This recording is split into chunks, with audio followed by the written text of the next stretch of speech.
صباح الخير. يلا نبدأ دايت صيام رمضان. يعني ايه؟ يعني نعمل كده شوية تيبس اند تريكس تخلينا داخلين على رمضان خاسين ومتعودين على الصيام اللي هو 14 ل 16 ساعة. شوية تيبس اند تريكس كده هقولها لكم نعرف بيها احنا ليه بنتخن في رمضان وليه الصيام المتقطع بيخسس لكن الصيام في رمضان بيتخن. يلا بينا.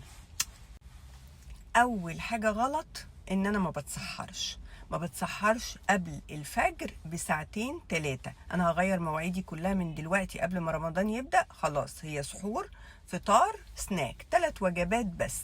الميزة ايه؟ الميزة ان انا بشرب مية، لانه نص التوتر اللي بيحصل لنا، مش نصه، كل التوتر اللي بيحصل لنا في رمضان هو من العطش مش من الجوع بس. يبقى هتسحر، هفطر، هاخد سناك. السحور اهم من الفطار. الفطار مش هاكل بنفسية انا كنت جعان.